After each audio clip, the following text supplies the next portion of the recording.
Ladies and gentlemen, good afternoon and welcome to the SAFC4 and Digitalization Command and Defense Cyber Command Inauguration Ceremony.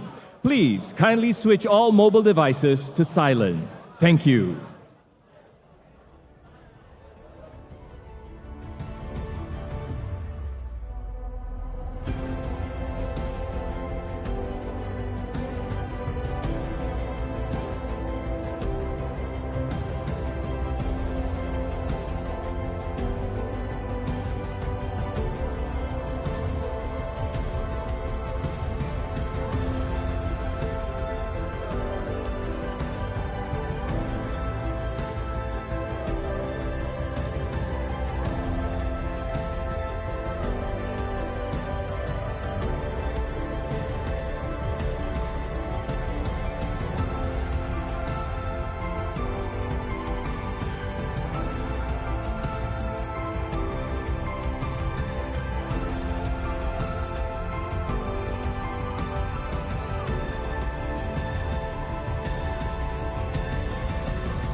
Ladies and gentlemen, once again, a very good afternoon. Please feel free to help yourselves to the beverages located at the back of the tentage.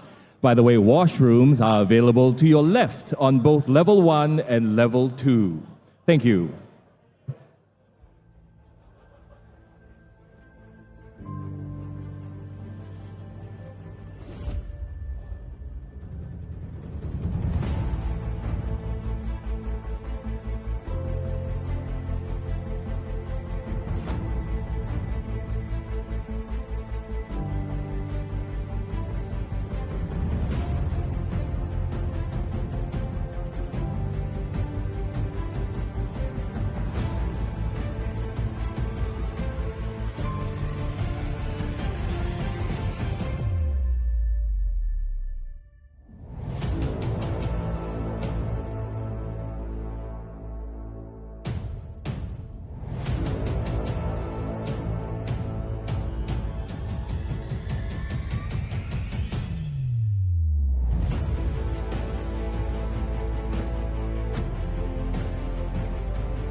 Ladies and gentlemen, welcome to the SAFC4 and Digitalization Command and Defense Cyber Command Inauguration Ceremony.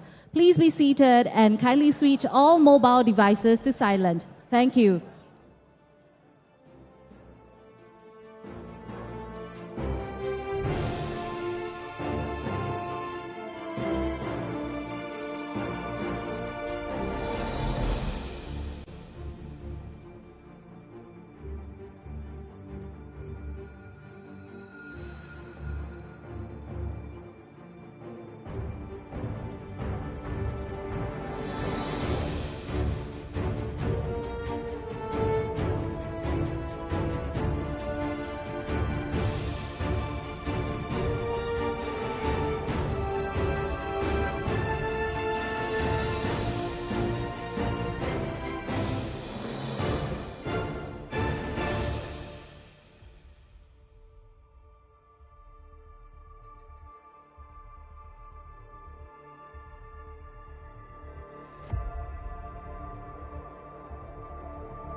Ladies and gentlemen, welcome to the SAFC4 and Digitalization Command and Defense Cyber Command Inauguration Ceremony.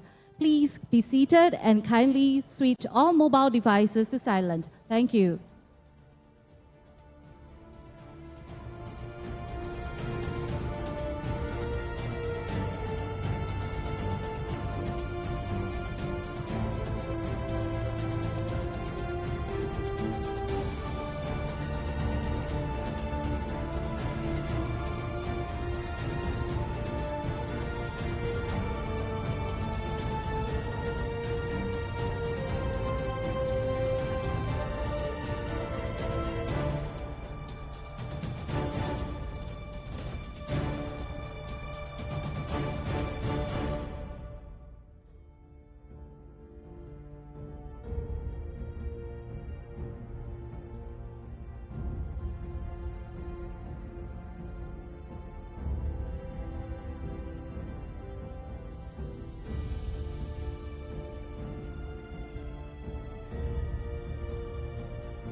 Ladies and gentlemen, welcome to the SAFC4 and Digitalization Command and Defense Cyber Command Inauguration Ceremony. The ceremony will commence shortly. Please remain seated and kindly switch all mobile devices to silent. In the event of an emergency, please remain calm. Follow any instructions provided and await further details regarding evacuation. The designated main assembly area is displayed on the screen. Please proceed there safely when directed. Thank you.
Ladies and gentlemen, the ceremony will commence shortly. Please kindly be seated. Thank you.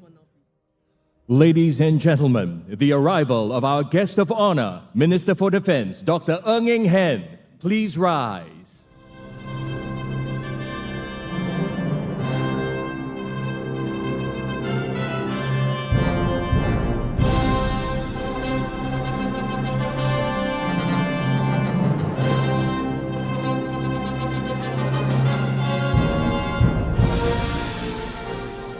and gentlemen, please be seated.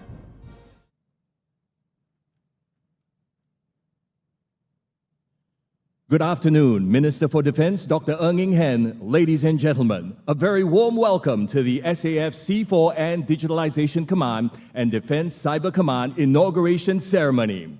Before we invite the Minister for Defense to give his opening address, let us sit back and enjoy a video that highlights the genesis behind the inauguration of these two commands. I'm happy to report today that almost 3 years after its inception, the DIS is now ready to stand up 2 new commands. The mission for these new commands and centers is to bring to bear for the SAF the full effects of the new digital hardware and software. While the SAF's mission is an immutable one, the SAF must always be an adaptive force to continue to enhance Singapore's peace and security in a fast-changing security landscape. One that is characterized by rapidly evolving threats in the cyber world, as well as opportunities in the digital. It's not a coincidence that the SAFC4DC and DCCOM are being inaugurated together. Digitalization is disrupting modern warfare, and so we wanted a dedicated command, which is the SAFC4 and Digitalization Command, to drive the digitalization of our defenses and to better employ these enabling technologies. But as the SAF's digital surface area expands, our potential vulnerabilities will increase as well. Our cybersecurity demands will grow, which is why we are also standing up a new Defense Cyber Command to take charge of this critical and expanding mission. So the two commands have a special bond, kind of like two sides of the same coin. The two commands will have to work together to ensure that the SAF is ready as well as secure in the digital domain. After the inauguration of the SAF C4I community in 2012, we inaugurated the SAF C4 Command in 2017 to coordinate and implement C4 and cyber defense operations and capabilities for the SAF. As a pioneer commander of the SAF C4 Command, this was a big step for our C4I community and strengthened the development of our future capabilities. This milestone in the SAF's journey is an important one, both personally for me from my time in MINDEF as the first Defence Cyber Chief, and at the national level from my vantage point as Commissioner for Cybersecurity and Chief Executive of the Cybersecurity Agency. In the digital domain, there is little divide between the military and the civilian world. This is what grey space actors seek to exploit. We must work together across the whole of government against these threats. CSA has close, long-standing collaboration with the DIS in Singapore's cyber defence. The establishment of the two commands will further strengthen the SAF's support of Singapore's efforts. The establishment of SAFC4DC reflects a renewed focus for C4 and digitalization to ensure that SAF retains its cutting edge. The C4 Operations Group will continue to provide the backbone of connectivity to enable SAF operations. DOTC contributes to the innovation and development of digital solutions for the SAF's needs, and SAFC4DC's consolidation of the digital capabilities will advance this further. While each of the cyber entities already work closely together today, coming together under a dedicated Defence Cyber Command will create new synergies and more opportunities to metamorphose how we work together towards even better outcomes. I am excited to contribute to national cyber defense as a cyber specialist. The new Cyber Protection Group in DCCOM will build up our cyber defenders' deep technical expertise and expand our collaborations with key partners. I look forward to new opportunities under DCCOM as part of my service. What DIS, the new SAFC4DC and DCCOM are going to do are critical for the SAF's future development, because much of the work you are doing is not just for the DIS, but on behalf of the whole SAF. So I implore both commands to recognize the importance of the mission and the responsibility on your shoulders and do your best to build capability for the SAF in the years to come.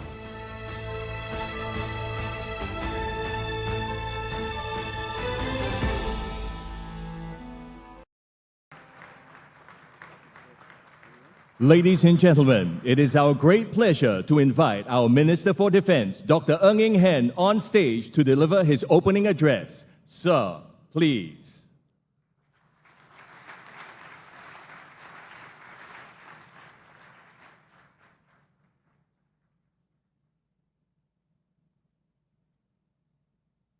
CDF, PERMSEC DDs, CDI, distinguished guests, guardians.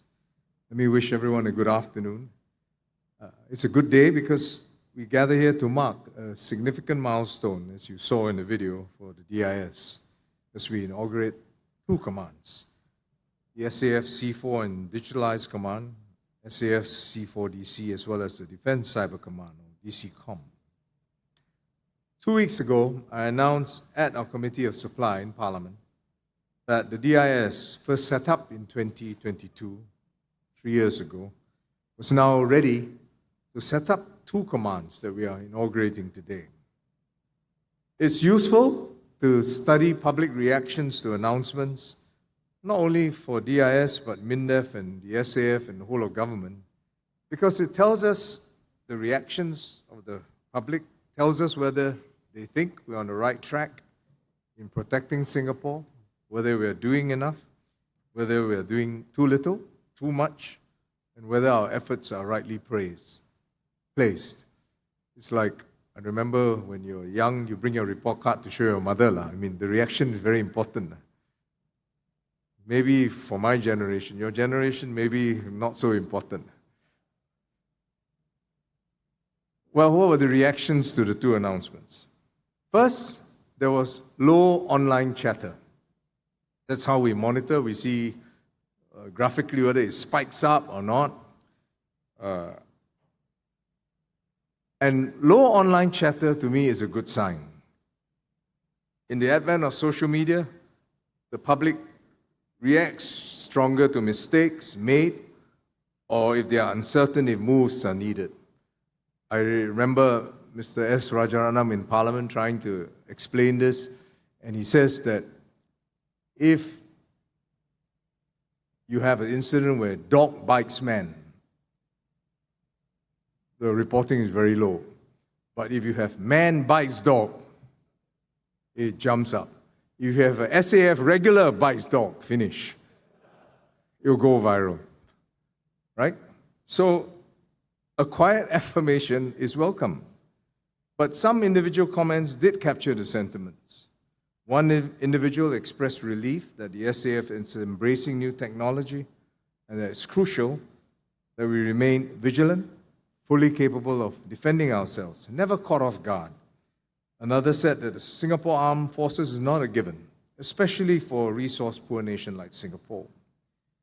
I think these public reactions are gratifying because ultimately, the SAF is set up to protect Singapore and its citizens. What we do must give confidence to Singapore and Singaporeans that the SAF is protecting them.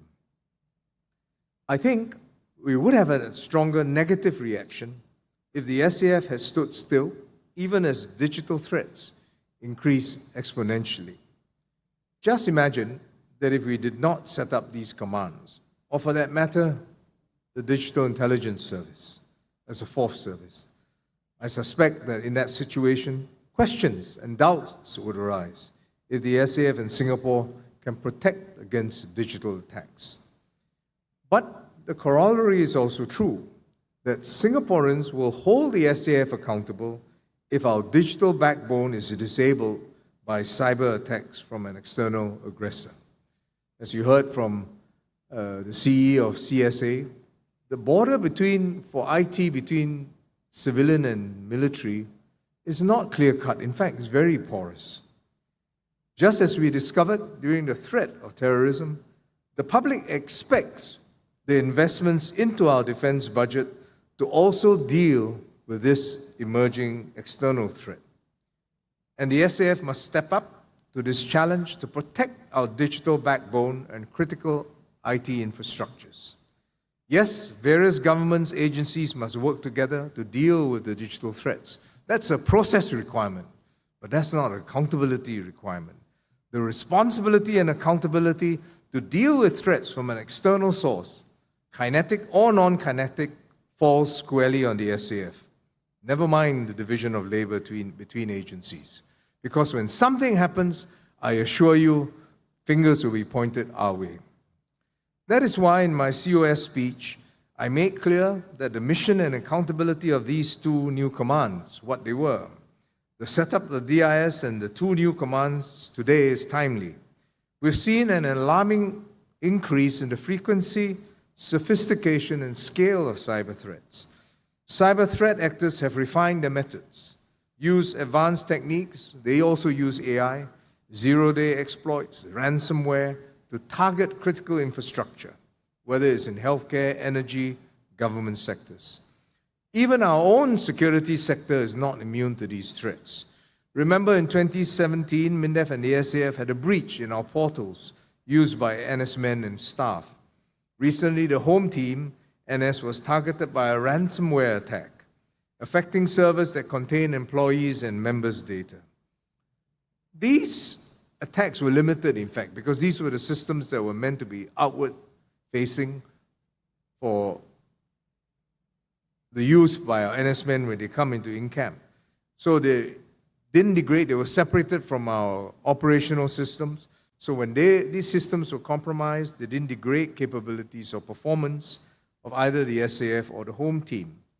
Nevertheless, they remind us that there are activists out there, both state and non-state actors, that probe vulnerabilities in our digital defenses.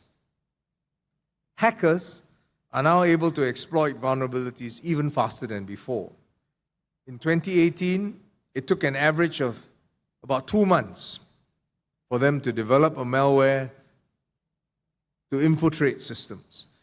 But by 2023, it takes now 5 days. I suppose for the average hacker. I don't know where they got this reference and what type of hacker they're talking about. But reports also suggest that they're using AI as well. It could accelerate cyber attacks. I suppose you could type in a prompt and say, generate a malware to attack a particular system. And the AI may write that program for you and then teach me how to introduce it into this system. The experts say that AI can now reduce the time to exploit vulnerabilities. I said now it takes 5 days for hackers. With AI, they can do it in minutes. These trends clearly illustrate why Singapore and all other countries need to safeguard our critical infrastructure. All these challenges mean that the DIS and the two commands have their work cut out for it. At the same time, the SAF can harness digital technologies to help us in our missions. We've already begun to tap on cloud, 5G, AI systems. And in this effort, we want to ensure that we are not enticed by hype or false hope. Not only does it waste resources, money, but it wastes time and effort. There are huge commercial interests to be gained by providers, but as we've done in the past, I think MINDEF and SAF must be the smart and sophisticated buyer to ensure that our resources on precious dollars and time are justified. And the DIS job is to guide the SAF in applying the right tools for the appropriate task. The inauguration of the SAFC4DC and DCCOM will enable the SAF to fulfill these mentioned goals. The SAFC4DC will bring under its command the Digital Ops Tech Center and establish the SAF AI Center alongside the existing C4 operations. Beyond ensuring connectivity, the command will drive our SAF's development and adoption of best-in-class digital technologies in cloud, in AI, and 5G. And by consolidating hardware and software, the C4DC will accelerate our digital transformation across the SAF and enhance operational effectiveness. The DCCOM will consolidate our cybersecurity capabilities by bringing together the Cybersecurity Task Force and the Defense Cyber Organization under a single command. It will deal with hostile digital threats against Singapore to safeguard our digital backbone and essential services. We are one of the most interconnected countries in the world. And as a modern economy, we are dependent on our IT grid. If the grid is disabled or even degraded, all of our society will be impacted. All of us know this. We just need to switch off the power and connectivity, and you feel that you're disconnected. But just imagine if that happens to the homes and offices of our regulars and NS men in the SAF and the home team. That's as a shutdown of IT and essential services. It will surely affect our preparedness because our SAF draws from civilians, our NS men. It is therefore the responsibility of the DCCOM to ensure the resilience of our critical infrastructure and keep Singapore safe and secure. The DCCOM will need to work with other partners, whether it's in government and industry, to increase the resilience of our digital systems nationally. It will establish a dedicated cyber protection group that will work closely with the Cybersecurity Agency and other relevant agencies to enhance our national cyber defense. The DIS already witnessed the virtuous effects of partnership in the Critical Infrastructure Defense Exercise, CIDEX. This is a national level exercise that has been held since 2022. NSMN are part of this crucial effort for our digital defense, particularly those with the relevant skills and experience. And we have tapped on this, what we call the Enhanced Expertise Deployment Scheme. They will put our NSMN with these skills into key advisory and technical appointments within these two new commands. Take Captain Ong Zuyen, who's an NSMN, is a cybersecurity professional. He joined one of DIS's cyber incident response team through this Enhanced Expertise Deployment Scheme. And in his in-camp training, he will apply his expertise to protect Singapore's networks.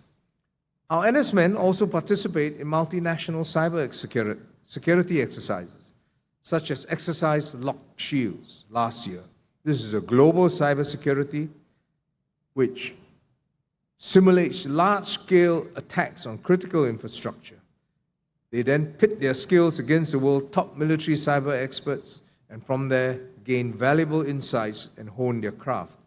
Even veterans in the cybersecurity industry tell us that these opportunities are unique and useful and are not even available, not readily available in cybersecurity companies.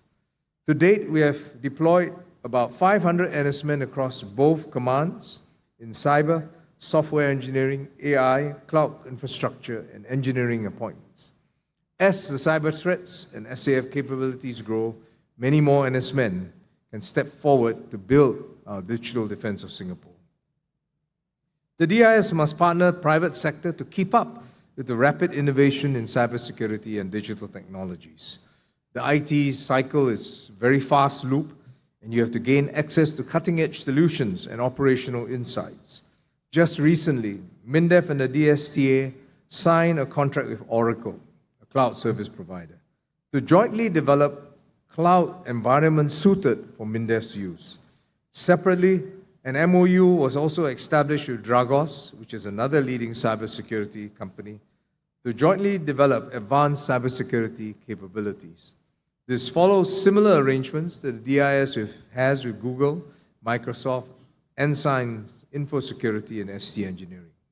All these tie-ups will better position the SAF to deal with rapid product cycles inherent in this sector. Today's inauguration of the SAFC4DC and DCCOM is a positive and important step for DIS and the SAF. I commend the leaders for this development that gives confidence to Singaporeans that Singapore's critical digital infrastructure can be kept secure and resilient. To the appointed leaders, men and women of these two commands recognize that Singaporeans have placed a heavy responsibility on you. Shoulder this responsibility with professionalism and dedication to fulfill your missions. It gives me great pleasure to announce the official inauguration of the SAFC4 and Digitalization Command and the Defense Cyber Command. Thank you.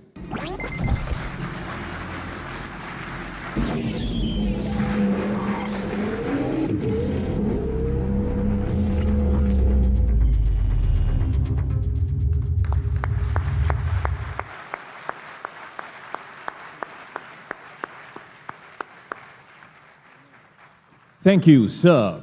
May we now invite the Chief of Defense Force, Vice Admiral Aaron Beng, Chief of Digital and Intelligence Service, Major General Lee Yi-jin, along with the commanders of the new commands on stage to have this significant moment captured with our Minister for Defense. Sirs, please.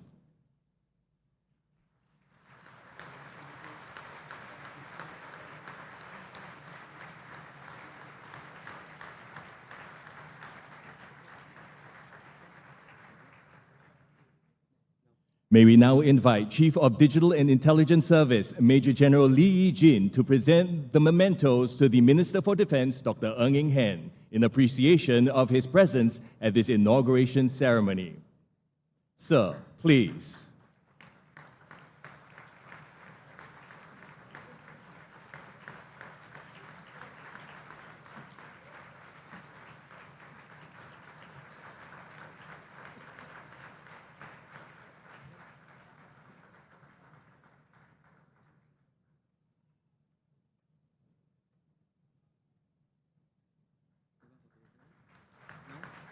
Thank you, sirs.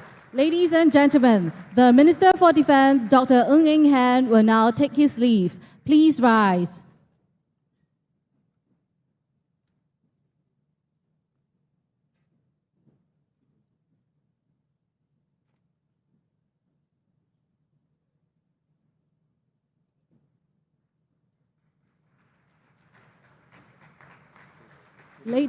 Ladies and gentlemen, we have come to the end of SAFC4 and Digitalization Command and Defense Cyber Command Inauguration Ceremony.